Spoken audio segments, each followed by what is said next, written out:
இது யாராலையும் தப்பிக்கவே முடியாதுடா.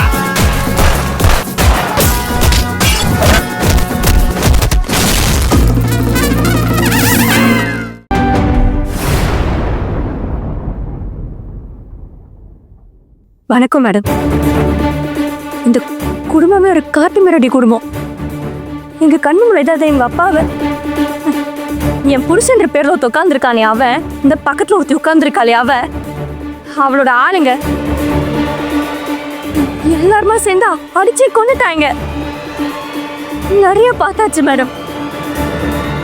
தப்பு மேல தப்பு, தப்பு மேல தப்பு பண்ணிக்கிட்டே போறாங்க. எவ்வளவுதான் பொறுத்து போக முடியும்?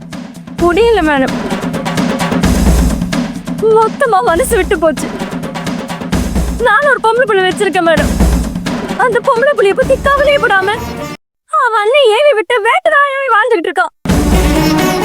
இதுக்கு மேலே நான் ஏன் இவனுக்காக யோசிக்கணும்? வேண்டாம், இப்படி ஒரு அப்பா என் பிள்ளைக்கு வேண்டாம்.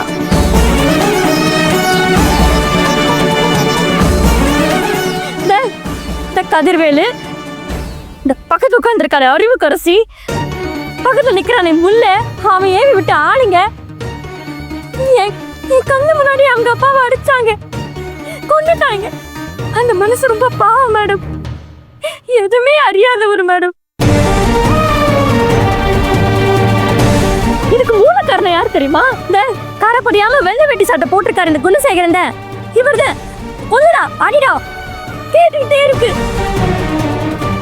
அதை கேட்டுட்டு போய் அடிச்சு கொண்டுட்டாங்க. இவங்களை விடாதீங்க மேடம். இவங்களுக்கு தண்டனை வாங்கி கொடுங்க. என்ன தண்டனை வேணா கொடுங்க. நான் அனுபவிச்சதெல்லாம் போதும். இதுக்கு மேல ஏச்சு பேச்சு என்னால கேட்க முடியாது. போதும்.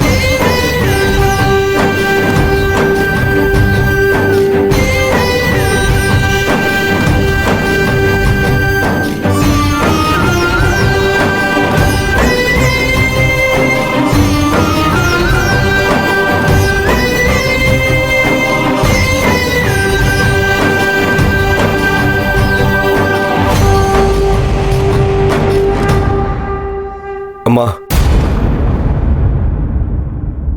நான் உங்ககிட்ட ஒரு உண்மையை சொல்லணும். எது சொல்றதா இருந்தாலும் கூண்டுல வந்து நின்னு சொல்லுங்க.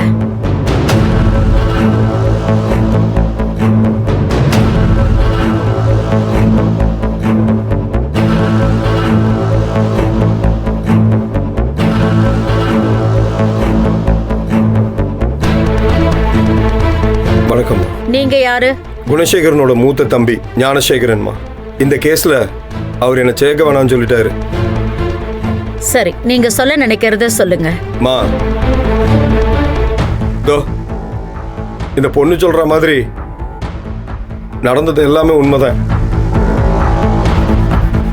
அவங்க எங்க வீட்டுக்கு வந்தாங்க.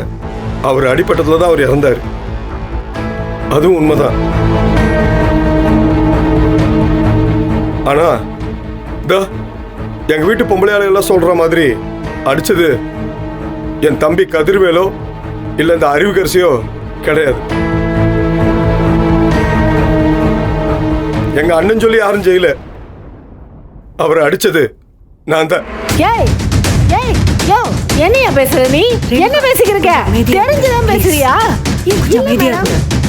என்ன என்ன பேசிக்கிறீங்க? அந்த ஆளு கொஞ்சம் வெயிட் பண்ணு. யாரும் மண்டை கழுவுனதுப்பா. எதுக்கு இப்படி பேசுற? நான் தான் அடிச்சேன். ஐயோ ஜனனி, என்ன நடக்குதுங்க? ஆனா அவரை கொல்லணுன்ற நோக்கம்லாம் எனக்கு இல்ல. அவரை பிடிச்சு தரேன், மரத்துல அடிபட்டு இறந்துருப்பாரு. என்னப்பா இப்படி பேசுறாரு இவரு?